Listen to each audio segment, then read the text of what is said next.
నిన్న హైకోర్టులో మరి ఎన్నో వాయిదాల తర్వాత నిన్న మళ్ళీ విచారణకు వచ్చింది. నేను జగన్మోహన్ రెడ్డి గారి అక్రమ ఆర్జన అంటే ప్రభుత్వాన్ని అడ్డం పెట్టుకుని అక్రమ ఆర్జన మీద పబ్లిక్ ఇంట్రెస్ట్ లిటిగేషన్ వేయటం జరిగింది. దానికి ఎడుగురు సందింటి జగన్మోహన్ రెడ్డి గారు ఇదంతా పర్సనల్ ఇంట్రెస్ట్ లిటిగేషను, అసలు వీడికి వేసే అర్హత లేదు, అసలు వాడి మీద ఎన్ని కేసులు ఉన్నాయో తెలుసా సార్, ఆ కేసుల గురించి చెప్పలేదు సార్ అని చెప్పి అతను చెప్పడం జరిగింది. మేము కౌంటర్ ఇచ్చాం. నేను వేసిన ఈ కేసుకి నా మీద ఉన్న ఏ కేసుకి సంబంధం లేదు. సో కాబట్టి ఈ కేసుకి ఏదైనా సంబంధం ఉంటే నేను తప్పనిసరిగా తెలియజేసి ఉండేవాడిని.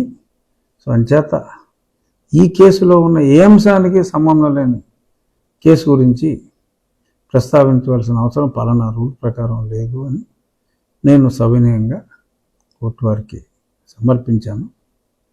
ఇవాళ రెండు ప్రముఖ తెలుగు దినపత్రికలైన ఈనాడు, ఆంధ్రజ్యోతిలో ఒకే రకమైన వార్త, అక్కడ ఏం జరిగింది అనేది వచ్చింది. వాళ్ళు ఏం రాశారు, నా కౌంటర్లో ఏం రాశాను అనేది చెప్పడం జరిగింది. కానీ ఈ సాక్షుడు జగన్మోహన్ రెడ్డి ప్రధాన వాటాదారుడైన ఈ సాక్షి ఆడేం రాస్తా అంటే,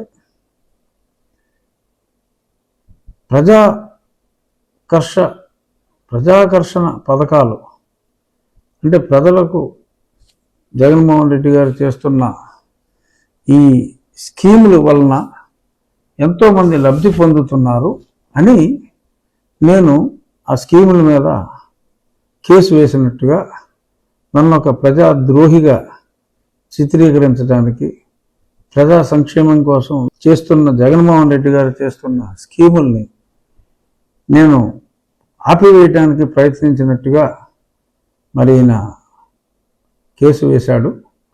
ఆ కేసు విచారణ 15వ తారీఖుకి వాయిదా వేయటం జరిగింది అని చెప్పటం, సాక్షిలో పేర్కొనటం జరిగింది. సో మరి సాక్షి చదివే పనికి మాలిన వాళ్ళకి కూడా మరి నేను నిజం చెప్పాలి కాబట్టి, అయ్యా ఒకవేళ జగన్మోహన్ రెడ్డి గారు కూడా అలాగే భ్రమిస్తున్నారేమో నాకు తెలియదు.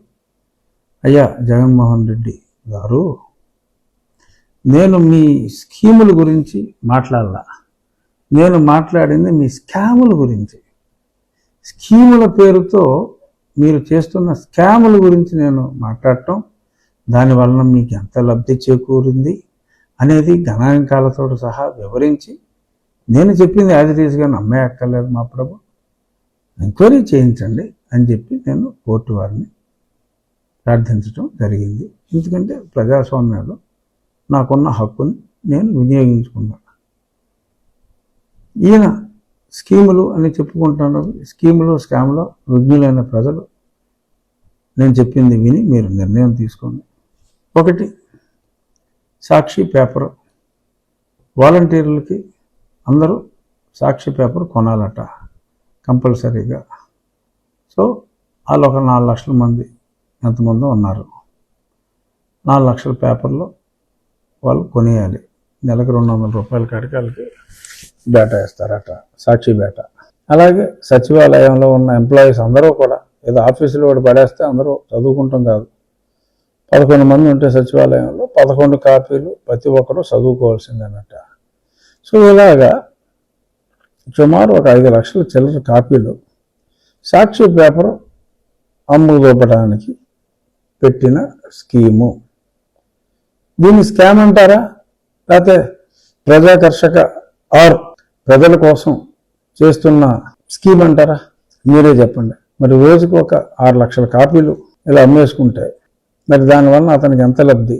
అలాగే సాక్షి పేపర్లో మరి కొన్ని 100 కోట్ల అడ్వర్టైజ్మెంట్లు అతను వేసుకోవటం జరిగింది. అతనేం పిచ్చోడు బాగా మాట్లాడతలా, నాకు సాక్షి పేపర్కి సంబంధం లేదు, నాకు సాక్షి పేపర్, నాకు పేపర్లు లేవు, నాకు టీవీలు లేవు అంటున్నా అంటే తెలివి తక్కువగా అంటలా.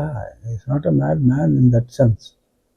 అతను ముఖ్యమంత్రిగా ఉండి అతని పేపర్కి అతను అనేసి అడ్వర్టైజ్మెంట్లు ఇచ్చుకుంటే అది కరెక్ట్ కాదు కనుక, అది నేరం అవుతుంది కనుక సాక్షిలో నాకు వాటా లేదో అని చెప్పి 1-10 సార్లు చెప్తున్నాడు తప్ప, అదంతా రూట్ అంతా కూడా నేను కోర్టు వారికి సమర్పించాను. అక్కడ కాదంటానికి ఏమీ లేదు, అడ్డంగా దొరికేస్తాడు.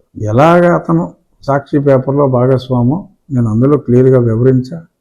రీసెంట్గా మా తమ్ముడు ఆనవ వెంకటరమణారెడ్డి కూడా దాన్ని చాలా ఎలాబొరేట్గా తన గంభీరమైన కంఠస్వరంతో మరింత సవివరంగా కూడా ఎక్స్ప్లెయిన్ చేశాడు. సో కాబట్టి అయాచిత లబ్ధి ఆ సాక్షి పేపర్ అమ్ముకోవటం ద్వారా, ఆ సాక్షి పేపర్కి అడ్వర్టైజ్మెంట్లు ఇచ్చిన ద్వారా ఎంత పొందాడు అనేది అది ముఖ్యమంత్రిగా చేయటానికి రూల్స్కి విరుద్ధం అని చెప్పి దానికి ఉన్న చట్టాలని అన్నిటినీ నేను వివరించడం జరిగింది. అదీను కాక భారతీ సిమెంట్ ఒరిజినల్గా రఘురామ సిమెంట్ ఇది పేరు మార్చుకున్నాడు, భార్య పేరు పెట్టుకున్నాడు. ఓకే, ఆ భారతీ సిమెంట్ ఇప్పుడు ఈ గృహాలు కట్టేదానికి మరి సిమెంట్ వీళ్ళే సప్లై చేసి గవర్నమెంట్ ఆఫ్ ఇండియా ఇచ్చిన డబ్బుని వీళ్ళు డిడక్ట్ చేసుకునేలాగా ఏదో పోర్టల్ పెట్టి అందులో సింహభాగం ఈయన సిమెంట్ అమ్ముతాడు, కొంచెం వేరే గతంలో ఇతను క్విడ్ ప్రోకోలో ఏ కంపెనీలు అయితే ఉన్నాయో ఆ కంపెనీ వాళ్ళకి కొంత షేర్ ఇచ్చి మోర్ దాన్ 50% ఇతని సిమెంటే ఇతను అమ్ముకుంటున్నాడు. అది కూడా తప్పు. ఒక ముఖ్యమంత్రి రాష్ట్ర ప్రభుత్వంతో ఎటువంటి కమర్షియల్ ట్రాన్సాక్షన్ చేయడానికి వీల్లేదు. అతను ఆ కంపెనీ నుంచి అసలు ఒక బస్తా కూడా కొనిపించడానికి వీల్లేదు, అది రూలు. సో దాన్ని వైలేట్ చేసి ఆ సిమెంట్ అంతా అమ్ముకుంటున్నాడు. అందులో 49% ఇతుంది. ఇతని భార్య, ఇతని కుమార్తె, మరి షర్మిలకి ఏమైనా ఉందామో మనకు తెలియదు. సో మరి అతను భాగస్వామి కాదు అంటానికి లేదు. సిమెంట్ అమ్ముకున్నది నిజం. ఆ వెబ్సైట్ డీటెయిల్స్ ఎంత సిమెంట్ ఇచ్చారో చెప్పాం మనం. సో మరి ఇది స్కీమ్ అంటారా, స్కామ్ అంటారా? అలాగే లిక్కరు, మరి లిక్కర్లో ఎవరెవరికి ఇచ్చారు, గతంలో ఉన్న లైసెన్స్ని ఎవరు తీసుకున్నారు, వాళ్ళకి వీళ్ళకి ఉన్న సంబంధం ఏంటి, ఇటువంటివన్నీ కూడా సవివరంగా ఈ లిక్కర్లో పెద్ద స్కామ్ ఉంది. అలాగే శాండ్లో ఎవరికి టర్న్ కీలో ఎవరికి ఇచ్చారు, అసలు ఆ ఇచ్చిన వ్యక్తి ఆన్ పేపర్ చూపెట్టిన వ్యక్తి అసలు ఏమన్నా చేశాడా, కొన్ని వేబిల్స్ కాల్ చేయటాలు, ఇటువంటి వివరాలు అన్నిటితోటి మరి ఇవాళ నిన్న నారా లోకేష్ గారు కూడా ఆయన శంఖారామంలో శాండ్లో ఎంత సొమ్ము కొట్టేశారన్నది కూడా చెప్పారు. అందరికీ తెలుసు, జగమెరిగిన సత్యం. ఇసుకలో ఎంత సొమ్ము చేతులు మారిందన్నది తెలుసు. అసలు ఈ కాంట్రాక్ట్ ఇవ్వటం, ఆ టెండరు, ఈ డీటెయిల్స్ అన్నీ కూడా మరి సబ్మిట్ చేసి ఇసుక ప్రజలకు ఉచిత ఇసుక పేరుతో చేసే స్కీమ్లో ఉన్న స్కామ్ గురించి నేను ప్రశ్నించడం జరిగింది. దానికి మరి సాక్షిలో రాసుకున్నట్టు ఈయన ఒక మహానుభావుల్లాగా ఆయన ఏదో ప్రజలకు మేలు చేసే పథకాలని, ప్రజలకు మేలు జరుగుతుంది అని నేను ప్రశ్నించానని చెప్పి వక్రీకరించి ఆ పనికిమాలిన పేపర్లో ఈ పనికిమాలిన వాళ్ళు రాసుకున్న విధానం ప్రజలందరికీ తెలియజేయటం నా బాధ్యతగా భావించి, ఎవరైనా పొరపాటున సాక్షి పేపర్ చదివి అపార్థం చేసుకుంటే, రే వైచీప్ రాస్కెల్స్ చెప్తున్నా. అంటే సోషల్ మీడియాలో నామే పెడతా ఉంటారు కదా, నా బొచ్చు మీద, నా దాని మీద, దీని మీద పెడతా ఉంటారు కదరా మీరు కామెంట్లు. ఆ కామెంట్లు పెట్టి చెత్తన వడుకులందరికీ చెప్తున్నా, రేపు ప్రొసీడింగ్స్ ఫాలో అవ్వండి. నేను దేన్ని ప్రశ్నించానో తెలుసుకోండి. వేసిన కన్నాలని కన్నాలు వేశారని చెప్తున్నా, అంతే తప్ప దాన్ని మీరు వక్రీకరించి రాసేసుకుని మీరు ఏదో త్యాగమూర్తులు, మీ త్యాగానికి నేను అడ్డు వస్తున్నానని చెప్పి వ్యక్తిగత ద్వేషంతో ఇలా మాట్లాడుకుంటున్నారు. అవి ఏమి చల్లవన్నదే నా భావన. చూద్దాం 15వ తారీఖు ఈ వాదనలు మీరు వినిపించండి, మా వాదనలు నేను వినిపిస్తా. మీ ఏడుపులు మీరు ఏడవండి, ప్రజల బాధల్ని మేము వివరిస్తాం. Beyond this